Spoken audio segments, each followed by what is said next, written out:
Muy buenas tardes tengan todos nuestros seguidores, oidores, miradores, bebedores, masticadores y regurgitadores de la palabra que se expresa a través de nuestro canal de YouTube, La Comuna de la Palabra. Nuevamente, como cada semana hacemos, estamos ante ustedes para presentar un monólogo dedicado a una serie de comentarios, reflexiones y análisis sobre la obra cinematográfica de dos personajes. Akira Kurosawa, japonés, y el cineasta alemán Werner Herzog. No quiero dejar de señalar que el 1 de mayo próximo nuestro canal de YouTube cumplirá la cantidad de 6 años de programación continua e ininterrumpida semanalmente. Tampoco quiero dejar de señalar que nuestro canal de YouTube, La Comuna de la Palabra, no tiene fines de lucro y su función es presentar una serie de charlas, entrevistas, monólogos sobre diversos temas en ciencia, cultura, arte, poesía, literatura, música, psicología, psiquiatría, neuropsicología y otras vertientes más. Con este programa iniciamos el mes de abril nuestra serie dedicada al cine. Como el día 1 de abril cayó en lunes y el 2 en martes, el 2 de abril se conmemora el Día Mundial de Concienciación sobre el Autismo. La semana próxima tendremos un monólogo dedicado al papel del arte cinematográfico en el asunto del autismo. Hablaremos en su momento de películas tales como Rain Man, ampliamente conocida, El Enigma de Caspar Hauser, del cual comentaremos hoy brevemente, de Werner Herzog, El Niño Salvaje de François Truffaut, My Name is Han, una película indie, y otra serie de películas que tratan del tema del autismo, Snow and Kay, etcétera. El próximo miércoles a esta misma hora, dedicada al cine y autismo. Después dedicaremos una reflexión también sobre el cine y la locura, Atrapados sin salida y otra serie de películas que tienen que ver con esto. Entre otros temas, cine y ajedrez.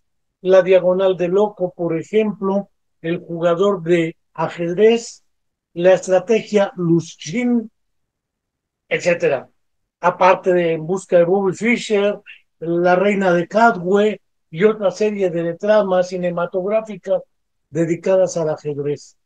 Después dedicaremos al cine, neuropsicología y discapacidad, donde está Mi pie izquierdo, está Concussion, está otra serie de tramas como La escafandra y la mariposa, qué sé yo. Es decir, dedicaremos una serie de películas y su análisis y reflexión a la trama de este arte y su relación con diversas temáticas.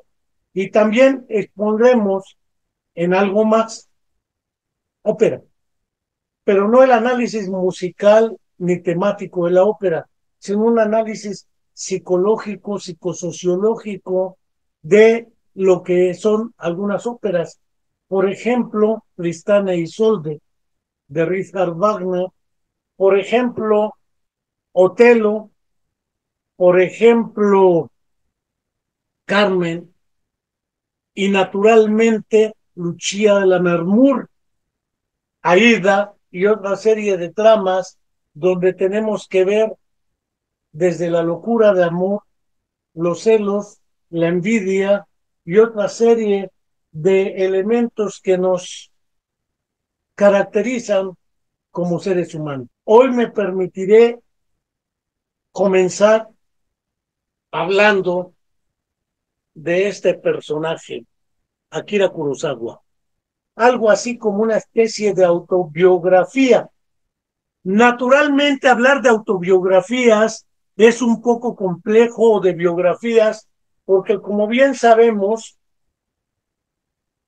Herzog nace en Japón antes de iniciada la Primera Guerra Mundial, antes de iniciada la Segunda Guerra Mundial, y dato que no sabía, porque el mismo Herzog, perdón, Kurosawa lo señala, él de muy niño dice, I don't like to think, no puedo pensar o no me permito o no me gusta pensar que fui un niño retardado.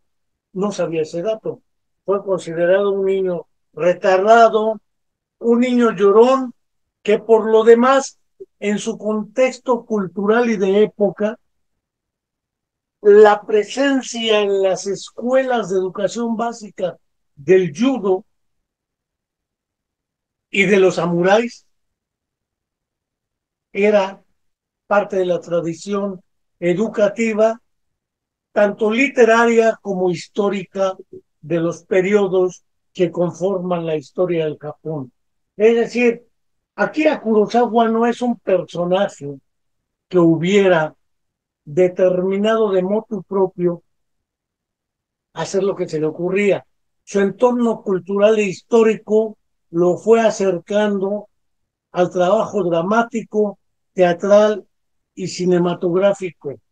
Prácticamente en 1943, según narra el propio Kurosawa, produjo su primer película, 1943, a una edad de 33 años, Sanshiro Sugata, la leyenda del judo. Él llevaba en la escuela donde estudiaba clases de kendo, manejaba el kendo, la espada, y es prácticamente la primera película que produce Sanshiro Sugata, donde presenta al maestro Mon Masaburo, en ese momento miembro del club y su maestro en esas artes. No es desde luego la única película dedicada a ello. También hizo, por ejemplo, el Ran, película que tiene que ver, no como la famosa película del último samurái, que tiene sus bemoles más de carácter occidental. Puedo pensar en un clásico que es Los Siete Samuráis, que es un antecedente sobre el cual se hizo un remake en Estados Unidos de la película Los Siete Magníficos. Es decir, parece ser que Kurosawa es un antecedente importante para ciertos westerns. Incluso en su una especie de autobiografía refiere que a él le atrajo John Ford, por ejemplo.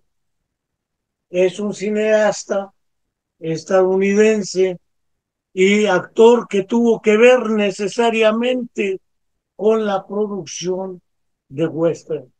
No es el único western que se produjo influido por Akira Kurosawa. Yojimbo el mercenario parece ser que en la propia expresión de Kurosawa, por una demanda de derechos de autor que influyó al italiano Leone a propósito de un western con Clint por unos cuantos dólares más, que no es otra cosa más que un remake de Yojimbo el mercenario. Si vemos en ambas películas Los Siete Samuráis y Yojimbo el mercenario. Uno de los actores fundamentales es el actor japonés también, Toshiro Mifune. Toshiro Mifune, quien también participa en otra película que tiene que ver tanto con samuráis como en parte de la medicina tradicional japonesa, Barbarroja. Barbarroja es otra de las clásicas películas de Kurosawa, lo mismo que Sanshiro Sugata o La Fortaleza Vacía, con también Toshiro Mifune, que debo decir, Toshiro Mifune fue tan versátil que participó en un western para mí insólito, Sol Rojo. Ese western insólito tuvo tres actores que me parece nunca imaginé que fueran a actuar juntos en una trama. Alain Delon, el zurdo, en Sol Rojo, naturalmente el propio Toshiro Mifune con el personaje Kurodo y Charles Bronson, Lin, otro de los personajes que no me imaginé, primero porque Alain Delon, actor francés, representaba tramas que tenían que ver menos con el western. Segundo, un western con una trama japonesa, donde Toshiro Mifune es el samurái que participa en la recuperación de un regalo para un personaje de los Estados Unidos que recibía un embajador, Lin un gran delincuente y el zurdo también, pero juntos no me imaginé verlo. Pues bien, Toshiro Mifune, hacia 1957, año en que yo nací un día 15 de abril, así que dentro de 2 semanas prácticamente cumplo 67 años, de 1957, año en que murió nuestro insigne actor nacional Pedro Infante. Para él, Ismael Rodríguez había pensado en una película sobre un alcohólico, tener como personaje a Pedro Infante, quien por lo demás no tomaba. Pero como murió, invitaron a Toshiro Mifune a actuar un personaje oaxaqueño, machín, alcohólico y demás. Ánimas Lujano. Y sin saber español bien, participó en esa trama. Puedo mencionar a Rashomon también con Toshiro Mifune.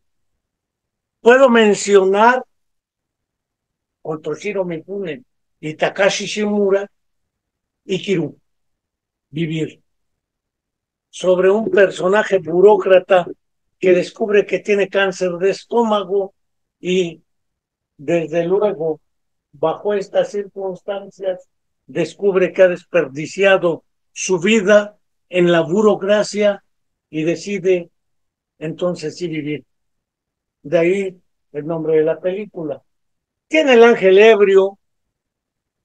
Como verán, tengo una buena dosis de películas. Una muy famosa que se hizo, Los Sueños, muy reciente. Otra que para la desgracia de Richard Gere, Rapsodia en agosto, donde Kurosawa tuvo el privilegio de hacer pedir a Richard Gere perdón a Japón a nombre de los estadounidenses por haber explotado las bombas en Hiroshima y Nagasaki y finalizar la Segunda Guerra Mundial, con la rendición incondicional de Japón y por lo demás, con el informe radial por parte del rey, monarca, gobernante Hirohito diciendo que no era Dios, que era humano y que incondicionalmente aceptaba la derrota ante Estados Unidos.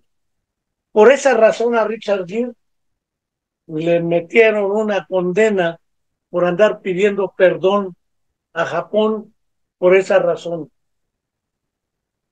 No quiero dejar de decir que la vida del propio Kurosawa es una vida que estuvo cargada de asuntos, algunos dicen de salud mental, otros dicen de depresión. El caso es que intentó suicidarse en un momento y después de ello y su recuperación, curiosamente fue invitado a Rusia, en ese entonces la ex, donde le pidieron que dirigiera una película que se llama Dersu Usala. Esta película, actuada por Yuri Solomín, quien representa al militar Vladimir Arseniev, y a Maxim Munzuk, quien representa a Dersu Usala. Debo decirles que he visto más de 20 veces el RAN, Sanshiro Sugata, más de 50 veces Barbarroja, Yojimbo el Mercenario, Los Siete Samuráis, Rashomon, poco menos veces, unas 10 veces Vivir, El Ángel Ebrio unas 10 veces, Rapsodia en Agosto 2 veces, Los Sueños 2 veces, pero esta la he visto más de un centenar de veces. ¿Por qué voy a dedicar una parte a esta trama y después a otra que se llama, también de Akira Kurosawa, Dodes Kaden, el caso de una serie de cuentos donde aparece un muchacho con un déficit intelectual que se siente tranvía?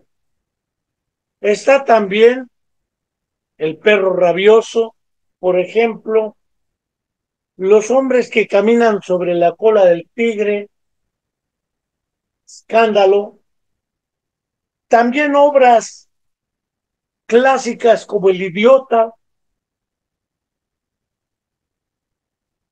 Duelo de silencio, ya había referido La fortaleza escondida.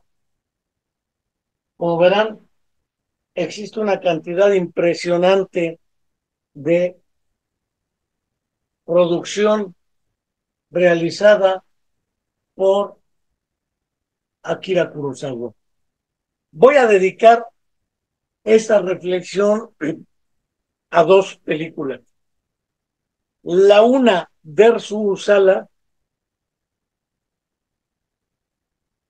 la otra, Dodescaden o El camino de la vida, y un fragmento a El doctor Barbarroja. Quiero empezar con Dersu Usala. Es un personaje que descubrí a través de un neuropsicólogo que hizo unos viajes hacia el Asia meridional de la ex-URSS, Alexander Luria, y que invitó a Wolfgang Köhler, quien se retiró de la investigación, y después apareció publicado el libro Los procesos cognitivos, un enfoque sociohistórico, editorial Fontanella, Barcelona, España. Pero antes tuve el privilegio de conocer a don Goyo, es decir, mi padre, José Gregorio Álvarez Martínez.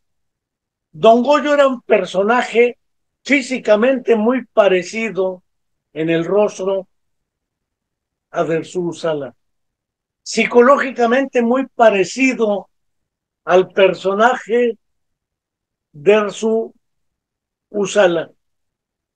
Dersu Usala es un personaje que vive en la taigá, en el bosque, y que es analfabeta, es cazador, vive prácticamente como nómada, y Vladimir Arseniev, quien por lo demás tiene un libro dedicado a este asunto, y el libro se llama precisamente Dersu Usala. Este libro naturalmente trae la trama que Kurosawa dirige en la ex-URSS para exponer quién era el cazador. Ese cazador tenía una estructura de pensamiento que Jean Piaget en su momento refirió como preoperatoria.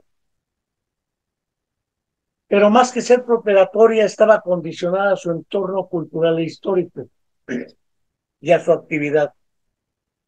Una categoría que, aunque Leontiev trató de apropiársela a Alexei Nikolaevich, en realidad también Sergei Leonidovich Rubinstein tiene una enorme teoría de la actividad. La estructura del pensamiento de Dersu Usala, lo mismo que la de Don Goyo, no responde a la lógica de lo que en las facultades y escuelas de psicología nos fue enseñado para evaluar la competencia llamada inteligencia desde Alfred Binet y Simon, que en 1905 crearon el famoso test de Binet. Después hicieron Binet Simon, después Terman le hizo una variación, le agregaron el apellido Binet Simon Terman, después Merrill hizo otra variante y entonces le pusieron Binet Simon Terman Merrill, y después Enrique Álvarez hará la suya y será Binet Simon Terman Merrill Álvarez. Porque aquí se trata de aparecer en las publicaciones para ser citado, aunque lo que se diga sea insostenible. Yo le preguntaba a Don Goyo, como a Dersu Usala le preguntaban, o Lentiev, que era un personaje militar que acompañaba a Arseniev en la taiga, y las respuestas insólitas que daban Don Goyo, Dersu Usala o los personajes que entrevistó Luria eran insólitas. Voy a poner 3 ejemplos. Yo le decía a Don Goyo, fíjate muy bien, Don Goyo, si los osos polares son blancos y el oso que está en el zoológico de Chapultepec es blanco, ¿de dónde será ese oso? Me respondía, no sé, nunca lo he visto. Cuando le preguntaban a Dersu Usala dónde habría un lugar para descansar, mirando al suelo y las pisadas en la nieve, dijo, aquí cerca habrá una cabaña. Llegaron a la cabaña, encontraron arroz, encontraron cerillos o fósforos, dijeran en otras traducciones, encontraron donde cubrirse, y cuando ya se iban, Dersu Sala le dijo al capitán Arseniev que volvieran a arreglar la cabaña, que dejaran cerillos y que dejaran arroz por si alguien lo necesitaba. Arseniev le preguntó a Dersu Usala si pensaba regresar, y Dersu le dijo que no sabía, pero muy probablemente alguna otra persona con necesidad llegara. Y en su reflexión Arseniev decía, nunca pensamos en los demás, aunque no los conozcamos. Este hombre tiene una sensibilidad y un amor a sus semejantes que, aunque no los conozca, procura su bienestar. Pues bien, Don Goyo era algo similar y los personajes de Luria eran algo similares. Eso empezó a cuestionar las creencias que, dentro de los ámbitos de lo que se llamó la psicología de la inteligencia y la psicología general en términos de la actividad, como la memoria, la percepción, la atención, la concentración, el aprendizaje, el pensamiento y la solución de problemas no tenían una explicación universal, sino estaba condicionada social e históricamente. Tengamos claro que Luria tenía una relación estrecha y una influencia de Vygotsky, cosa que seguramente Kurosawa no tenía. Sin embargo, gracias al texto de Vladimir Arseniev de Erzurum Sala, gracias a la película de Akira Kurosawa de Erzurum Sala y gracias a Don Goyo, me permitieron entender que la evaluación o el conocimiento de la estructura psicológica de los otros, sin la historia, sin las condiciones histórico-culturales que lo envuelven y sin su actividad, es un mito y es un error sustentado en la soberbia de quienes creemos tener las teorías que nos permiten explicar lo real, cuando con cierta dosis de modestia sería muy prudente reflexionar qué es lo que hacemos. Es por ello que he visto mucho más de 100 veces esta película, porque durante más de 30 años la pasé por lo menos una o dos veces al año a mis grupos académicos para reflexionar estas cuestiones de naturaleza psicológica. Para entrar al asunto de lo que se conoce como la discapacidad, la inclusión educativa y esas vertientes, insisto, no conocía aún una especie de autobiografía, ¿sí?, de Akira Kurosawa. Pero él también se acercó, como va a narrar posteriormente, un capítulo a lo que denomina los defectos congénitos. Esto significaba un acercamiento a una película que conocí antes del libro, que se intitula Dodescaden o El camino de la vida. Entre las ramas tiene un personaje que siempre está fantaseando con construir una casa y vive con un niño en un carro abandonado a las afueras de Japón, y le dice cómo en sus sueños e imaginación va construyendo como si fuera real, como si fuera en sentido estricto un delirio, una casa. De todas maneras, la miseria es tal que el niño muere de cólera con la comida que comen. Pero ahí aparece el caso del niño que se siente tranvía y que todos los días sale por las mañanas a trabajar, a recorrer la región como si él fuera un tranvía. Parece ser que la vida cotidiana nos muestra una decisión que debe ser discutible, lo normal y lo patológico que en su momento George Canguilhem cuestionó, y que naturalmente en Do Descadeno, el camino de la vida, Akira Kurosawa nos muestra de una manera fehaciente y clara. Nuestra concepción sobre la normalidad, los defectos congénitos, hablemos del síndrome de Down, por ejemplo, entre otros más, sí, es algo que nos debe llevar a reflexionar nuestros enfoques teóricos sobre normalidad, patología, inclusión, atención a la diversidad y estas cuestiones. Desde luego que lo descarguen. Son una serie de cuentos o narraciones cortas que nos enrozan y vuelven a cuestionar nuestras creencias. Decía, por ejemplo, en el caso del doctor Barbarroja, La película se llama Barbarroja.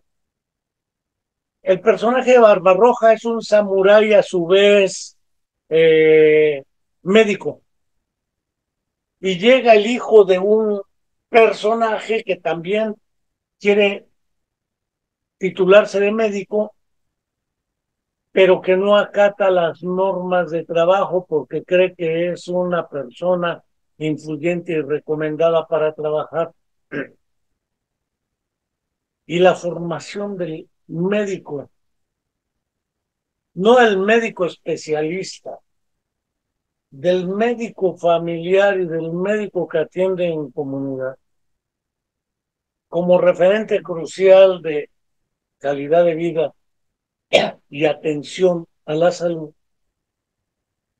es mostrada muy nítidamente en la película Barbarroja de Akira Kurosawa. No quiero de momento cansarlos con esto porque comentar cada una de las películas, el Ram, por ejemplo, o Los Siete Samuráis, del cual deriva Los Siete Magníficos, y lo que es Yojimbo el Mercenario, de la cual deriva por unos cuantos dólares más del Spaghetti Western, no es otra cosa que regresar a la tradición de los samuráis y no como la película estadounidense El último samurái. Dejo por lo pronto aquí esta breve recuperación de datos de la obra de Akira Kurosawa. Tiene muchas más películas. Prácticamente todas las tenemos aquí en nuestra biblioteca. Pero también quería hablarles de este otro personaje, Werner Herzog, quien tiene una serie de películas y documentales que me parece fundamental recomendar. Desde luego, la primera que quiero referir es el enigma de Caspar Hauser. Sobre Caspar Hauser deriva la idea de un libro, curiosamente de un abogado, Anselmo von Boyerba, algo así como sobrino nieto del filósofo Ludwig Feuerbach, alemán también. Y el libro se llama Caspar Hauser. El libro narra cómo lo encontró el abogado, lo fue conociendo y a partir de ahí escribe un tratado de derecho que se llama El crimen del alma del hombre, entiendas el ser humano, porque Caspar Hauser o Hauser es un personaje que vivió abandonado y encerrado en un cuarto. Se desconocen las razones, pero se tienen varias hipótesis de por qué se le encerró. Pero cuando fue encontrado, prácticamente no hablaba, prácticamente no caminaba.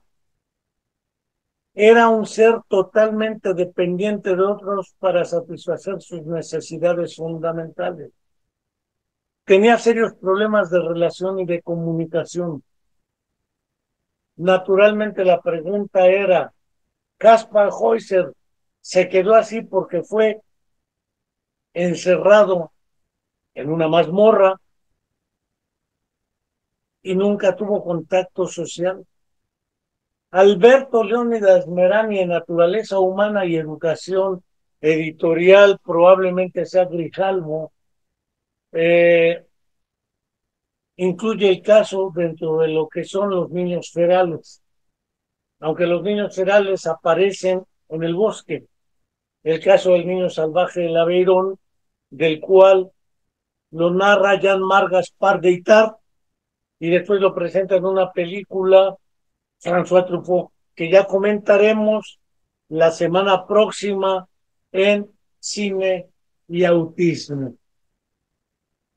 Pero refiero a este caso de Kaspar Hauser porque Herzog tuvo el tino de presentarnos esa película con un excelente actor, porque es un gran actor el que representa a Kaspar Hauser,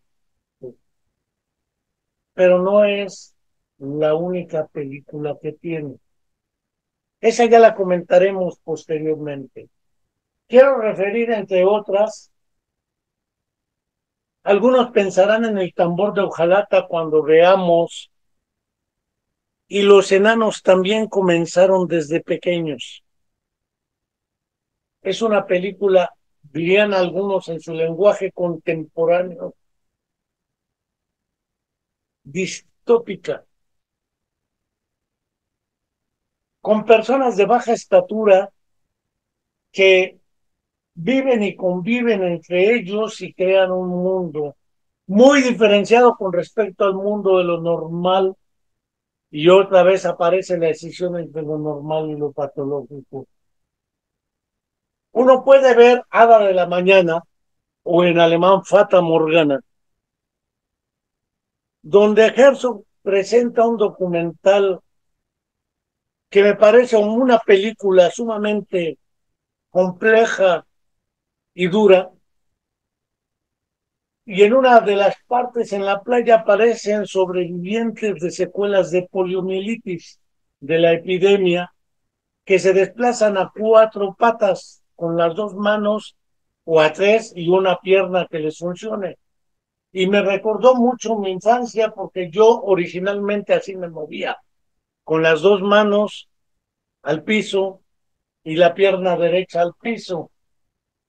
Pero como es muy grotesco y muy a los ojos que miran y juzgan una manera no muy sociable de desplazarse, cambiamos a los aparatos ortopédicos, muletas y ahora silla de ruedas. Después aparecieron otras películas tales como Enemigos íntimos. Uno de sus actores fundamentales fue Klaus Kinski, quien después aparecerá en algunos de los westerns con Clint Eastwood. Pero ahí lo dejo también el asunto de Klaus Kinski, padre de Natasha Kinski, y quiero mencionar, por ejemplo, la película Cobra Verde. Tramas psicológicas profundas como Woisier, históricas como Fitzcarraldo, de lo insólito como Nosferatu el vampiro, la segunda versión, porque en su momento la clásica de Murnau, ya me lo había comentado César Carrizales, hijo, que es la primera versión de Nosferatu el vampiro, la segunda es de Herzog, y ni él ni yo conocíamos la versión correspondiente, pero particularmente me interesan Corazón de Piedra, Corazón de Cristal, Strossek. Naturalmente ya mencionaba El enigma de Caspar Hauser, Aguirre, La ira de Dios, y tres documentales que me parecen fundamentales en la obra de Herzog. Esta fotografía que aparece aquí es de Klaus Kinski, precisamente uno de los personajes que sistemáticamente aparecía en las películas de Herzog, quien aparece aquí, que además también escribe novela y también dirige orquesta.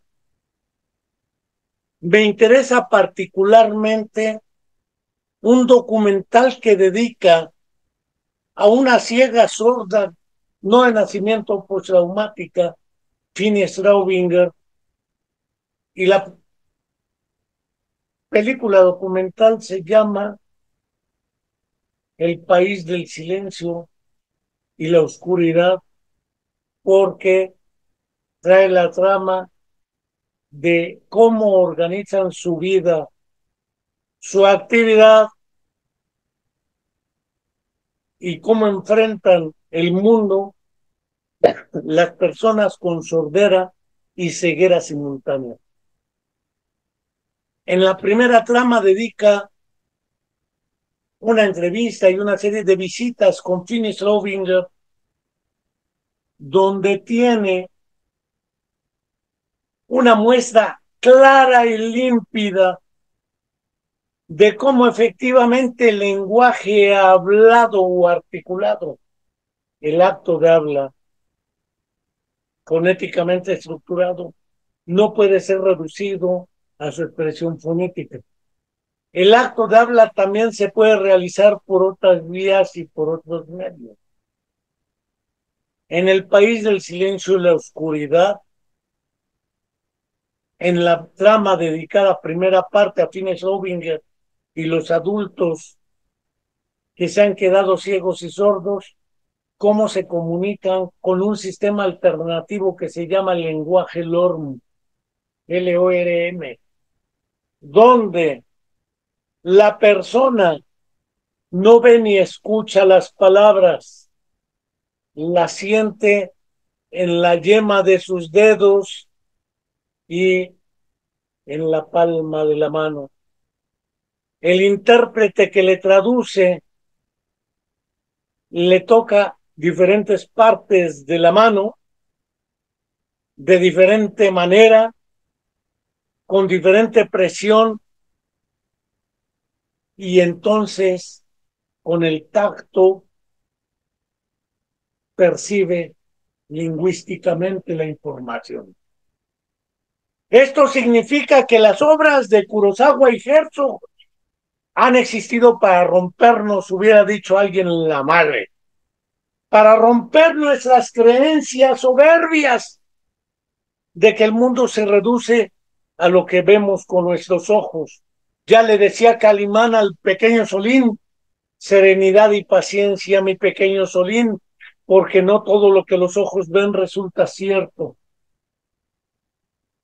Y efectivamente lo decía Le Petit Prince, el Principito: lo esencial es invisible para los ojos, solo se ve con el corazón. O el Rey León, no, en la caricatura de televisión con la espada del augurio, que decía: espada del augurio, permíteme ver más allá de lo evidente. O el buen Buzz Lightyear, que decía: hay que ir un poco al infinito y más allá. Pues bien, Herzog en esta trama nos muestra que, a pesar de la ceguera y la sordera simultáneas postraumáticas, es posible estructurar la comunicación lingüística y que hay alucinaciones táctiles de carácter lingüístico. Es una trama para romper nuestros esquemas, o dijera alguien como Thomas S. Kuhn, nuestros paradigmas. La segunda parte de El silencio, El país del silencio y la oscuridad, está dedicada a los niños que nacieron sordiciegos.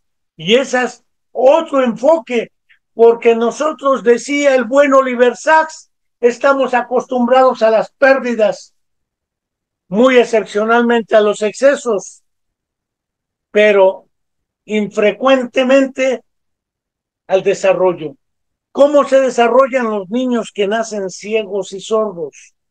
Porque los adultos aprendieron a hablar y a entender la lengua y el habla auditivamente, pero perdieron esa competencia. Y no es lo mismo perder que nunca haber tenido. Y si nunca tuvieron, tuvieron que haber construido por otras vías y por otros medios al mismo camino. Y ahí es donde aparecen en la entrevista un maestro que enseñan y oralizan a ciegos sordos congénitos, que es una vieja discusión si oralización sí o comunicación signada, pero en el caso de los sordos aquí es ceguera, sordera simultáneas, por lo tanto la lengua de señas ya no es suficiente. El caso es que ello me retrotrae a dos trabajos. Uno de Sergei Leonodovich Rubinstein, que publica un libro que se llama Problemática Científica de la Psicología Actual, al cual dedica un capítulo a una ciega sorda de nacimiento, Olga Skolhodova, que se oralizó, y al tacto sobre el cuello, sobre la nariz y la boca, aprendió a interpretar las vibraciones de las cuerdas bucales en el cuello, a los movimientos de los labios y a la salida de aire por las narinas, el acto de hablar.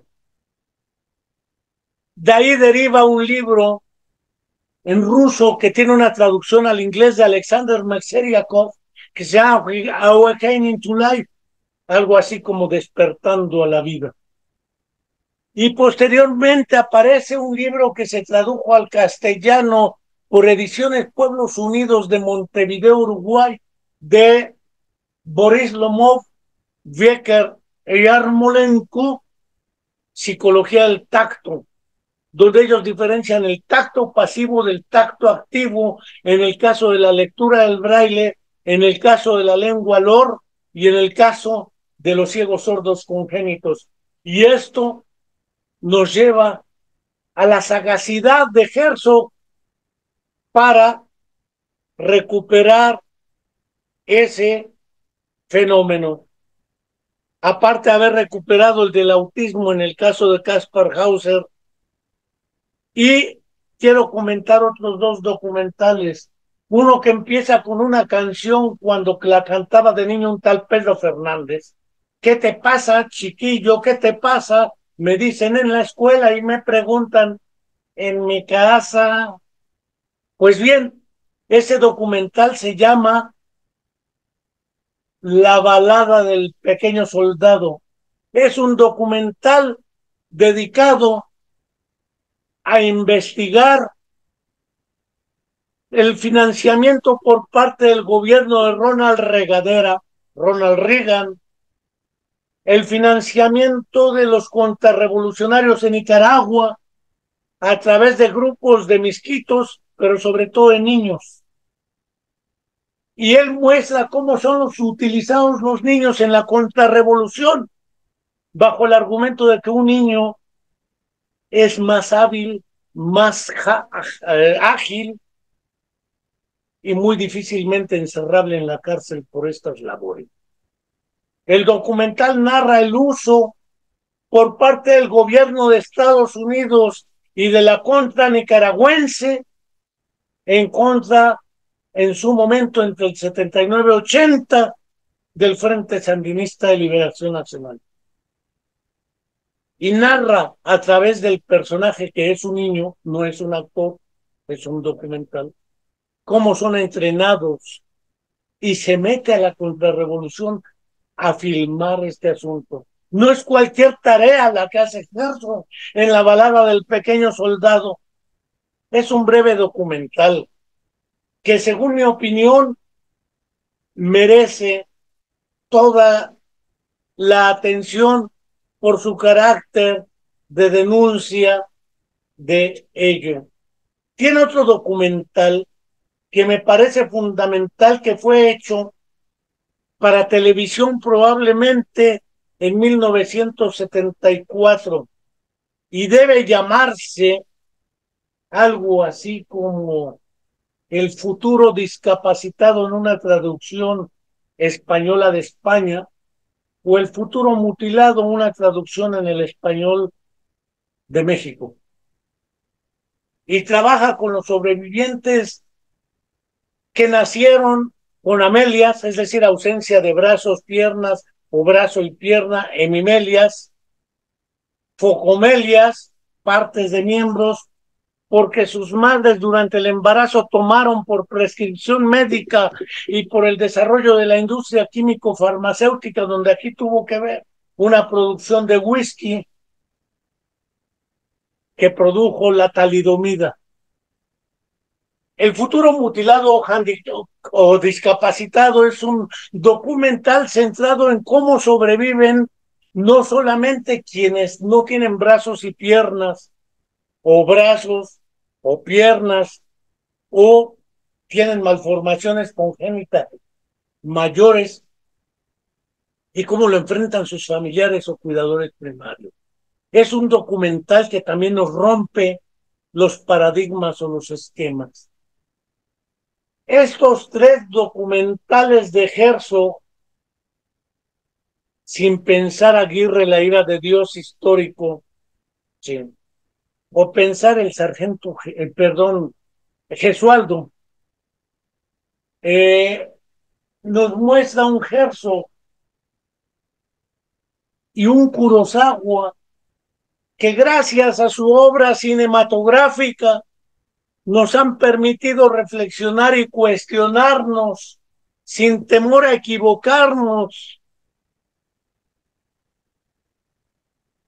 nuestras creencias teóricas y clínicas sobre lo normal, lo patológico, lo retardado y algunos dijeran el exceso de falsos positivos que se dan en el diagnóstico clínico. Quiero recomendar ampliamente la obra cinematográfica. He mostrado algunas pocas de las que tenemos en nuestro repositorio de lo que sería posteriormente para nosotros, que así lo vamos a hacer cuando logremos establecer una fundación pública sin fines de lucro, con una biblioteca de más de 3,000 ejemplares, con una biblioteca de más de 500 documentales y películas de arte, entre las que he referido ahorita, que de Kurosawa y Herzog debemos tener en este repositorio más de 50 trabajos, entre otros más. No quiero dejar de recomendar también ampliamente la biografía o autobiografía, una suerte de autobiografía, una especie de autobiografía de Kurosawa y una enorme novela impresionante de Herzog que se llama El crepúsculo del mundo, dedicada a la historia de un soldado japonés que nunca se rindió. Nunca se enteró que Japón se había rendido, que el Hirohito había dicho que no era Dios, y nunca se enteró que la guerra terminó. Es una enorme novela, breve, se lee en un centón de 2 días fácilmente, de ese soldado que hasta después de 1970 se entregó en Filipinas porque acabó aceptando que la guerra había terminado, pero siempre estuvo en una guerra él solo, abandonado a su suerte porque nadie le dijo del ejército japonés que ya había terminado la guerra. Eso nos rompe los esquemas. Tradicionalmente nos rompe nuestras creencias y nos conduce inexorablemente a buscar un poco de humildad en nuestros pensamientos y nuestras creencias sobre lo psicológico, lo normal, lo anormal, lo discapacitado y más. No quiero por ello dejar de agradecer su atención el día de hoy y poder recomendarles otras como Enemigos íntimos, ya lo había comentado, Klaus Kinski y Herzog y Gesualdo. Hay muchas más, sin embargo no quiero hartarlos con citas y citas y citas, pues soy un maniático de las citas y las referencias. Y considero que es imprescindible agradecer su atención y nos vemos dentro de 8 días para comentar la obra cinematográfica y su relación con el tema del autismo. Muchas gracias y hasta la próxima.